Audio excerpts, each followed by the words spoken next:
Hi everyone, myself Dr. Vikash, the first year postgraduate student from the Department of Conservatory Dentistry and Endodontics, studying in Sri Balaji Dental College in Nashville. So moving to today's topic, we are going to discuss about dental amalgam.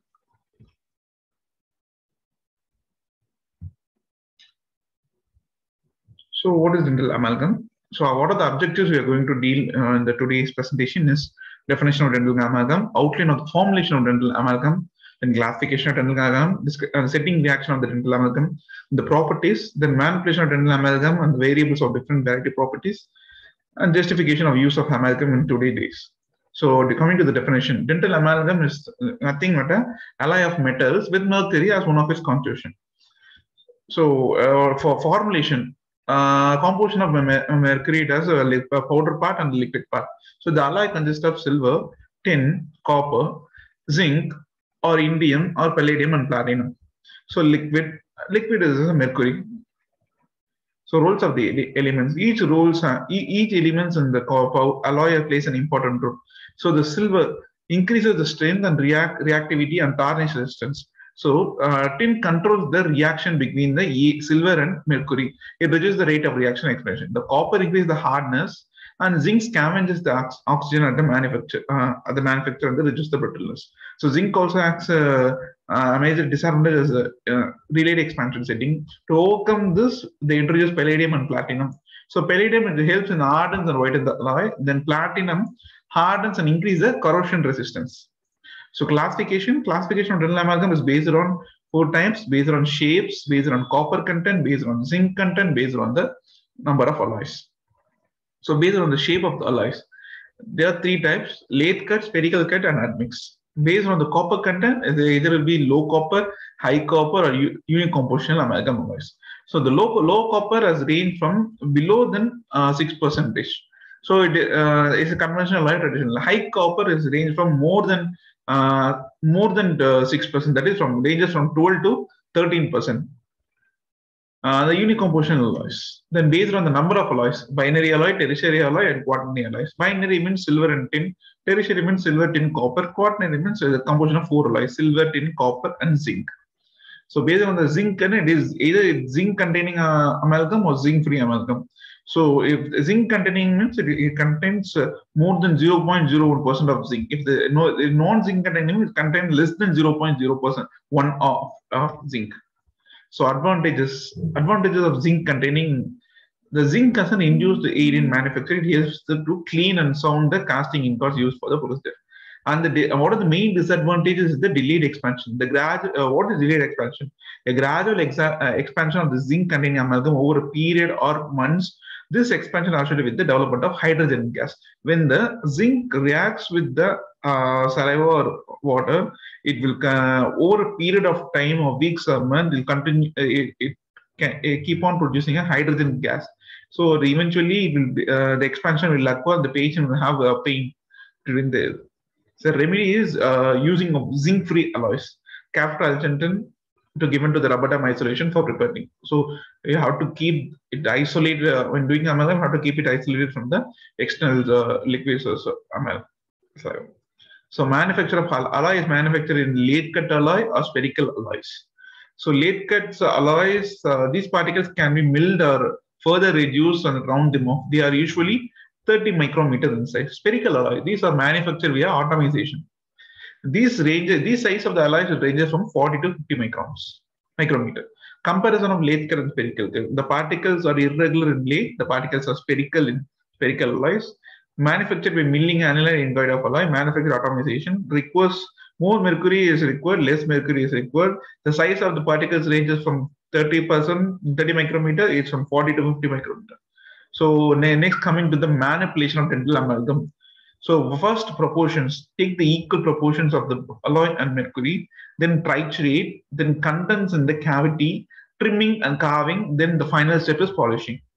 So what is the proportion? The alloy powder and the liquid mercury as proportion as per the manufacturing instruction. They usually 1:1, the 1 part of powder and 1 part of liquid.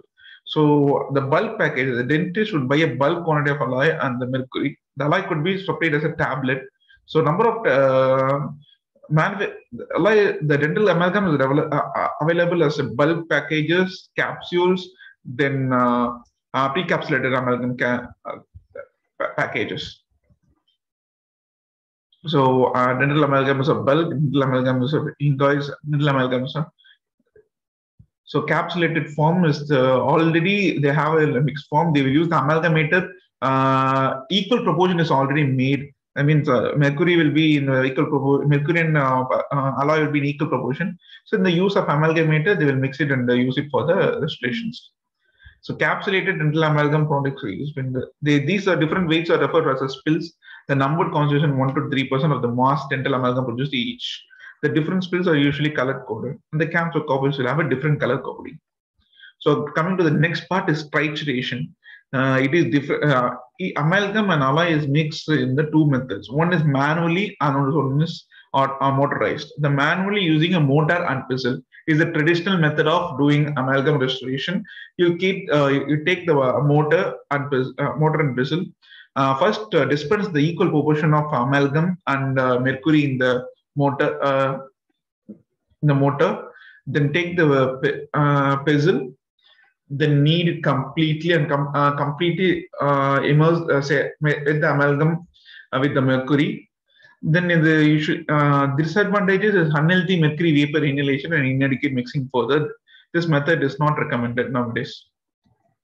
So the motorized amalgamator is the motorized method is using an amalgamator. Amalgamator is used for more sure six. The manufacturer given the brand of amalgam application is the ideal transition. The capsule is loaded on the handle of amalgamator and the vibrator for the recommended type. In so doing, the thin film separates the powder and liquid is broken, allowing the adequate mixing of two to provide a workable plastic mix with predictable working and setting time. So as you see, the three pictures will show what is the correct proportion of amalgam and mercury, and what is the when you use a less mercury under trituration, over trituration. So the appearance of the freshly prepared mercury is A is as an example for grainy under trituration mercury. So B is a perfect example for the proper triturated.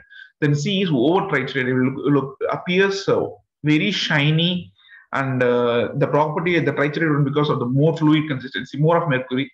The B is a proper one. It has a matte finish, not so shiny, and as the mercury and liquid, and the mercury and alloy is in an equal proportion.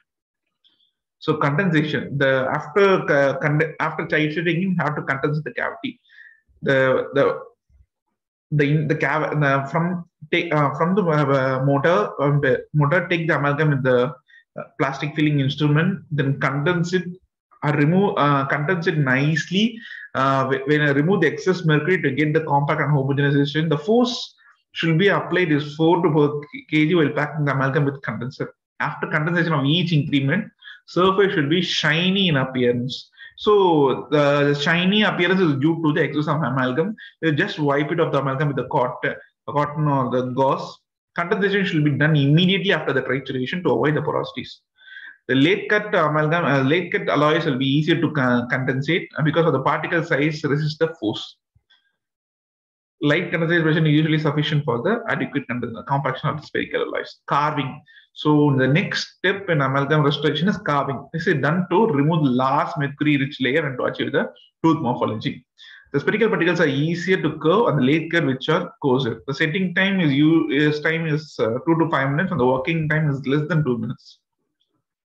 So polishing. The final step is polishing. The polishing reduces the tarnish. Tarnish means the corrosion. Reduces the corrosion prevention of the polishing is usually the polishing is usually done after the 24 hours of the amalgam setting. And the polishing uses the copious water, polishing pumice slurs or zinc oxide powder or tin oxide.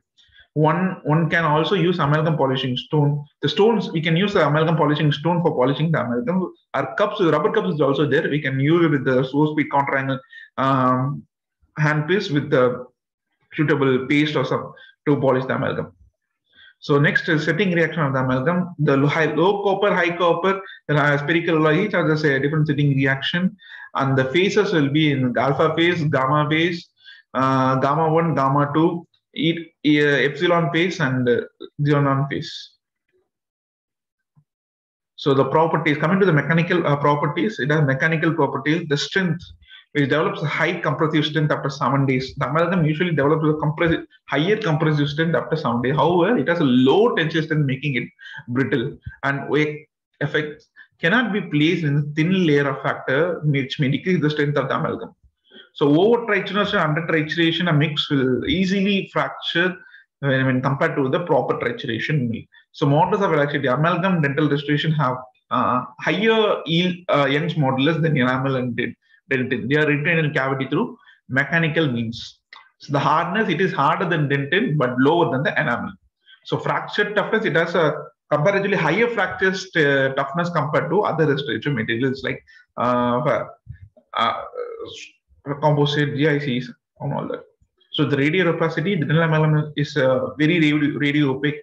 The tarnish, it is to reduce the tarnish, the polishing of the amalgam is compulsory to make it corrosion free. The corrosion, the gamma 2 phase is the mainly found in the lower nail and has been shown to be extremely susceptible to correction. It is the weakest phase of the. So dimensionality, ideally amalgam should be amalgam is ideally dimensionally stable, but certain factors may affect the stability, hence promising its success or longevity. Like secondary expansion, hygroscopic expansion will do this stuff. So creep is time dependent plastic deformity. So is associated with the marginal deterioration in the lower amalgams. The gamma 2 is more corrosion to it. So the amalgams without gamma 2 phase shows less creep. The mercury available in the mix, the higher the creep value. So marginal failure is due to the marginal ditching of the enamel, particularly seen in the low copper amalgam. So thermal properties, thermal conductivity. The amalgam conducts the heat and should therefore be placed with the liners or base or thermal insulator or in deep cavities. When deep cavities, either use zinc polycarboxylate base, then apply 2 coats of varnish, then go with the amalgam restoration. Coefficient coming to the coefficient of thermal expression, it differs highly from enamel to the dentin. So newer modification of amalgam restoration is resin coated amalgam restoration, fluoride amalgam, then bonded amalgam. To overcome the limitation of micro leakage, the resin coated amalgam has been now used. The fluoride amalgam coat is prevent the further progression of the caries, and it has a fluoride rich. So bonded amalgams, according to conventional amalgam, obturating material as it merely fills the space of prepared cavity. Thus does not restore the fracturation of the tooth. In addition, provision for adequate resistance and retention form of amalgam may require. So what is this basically? In the, previously, only the mechanical properties or mechanical properties and mechanical preparation will prevent the amalgam from separating from the tooth cavities. Now the bonding agent liquid will use to bond the amalgam to the tooth structure. It will prevent further amalgam does not bond to the tooth. Micro lesion immediately after incision is inevitable. So overcome to the disadvantage of the amalgam, other systems that relatively bond to the enamel and dentin have been introduced. So dental amalgam phase down. So major drawback of the amalgam is the mercury toxicity.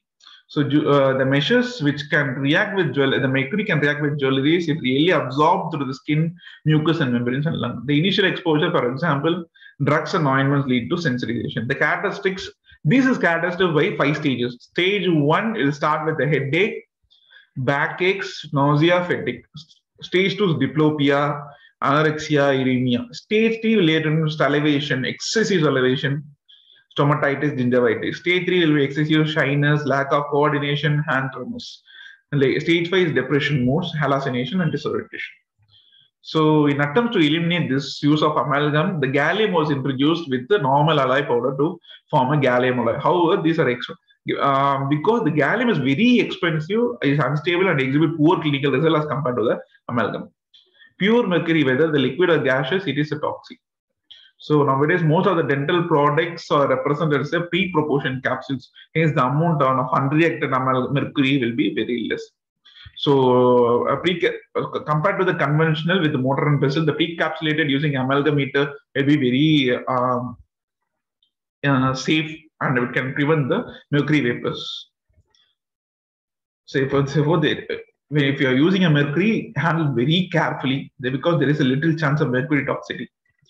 So when when doing in the practice management, how to handle the amalgam. Do not handle the spilled edge by hand. Instead, pipette the mercury. For minor spillage of vapor, improve the ventilation in the surgery room. Then excess amalgam should be stored under the sodium or ammonium thiosulfate solution in the unbreakable container. The recycled dental amalgam ensure the surgery is well aerated. Staff education and handling of the mercury is very important. Use of the capsulated amalgam. Use plenty of water when polishing or removing the amalgam. So when the excess of mercury or precapsulated form is been done, you put it in a thiosulfate solution in the container. Thank you.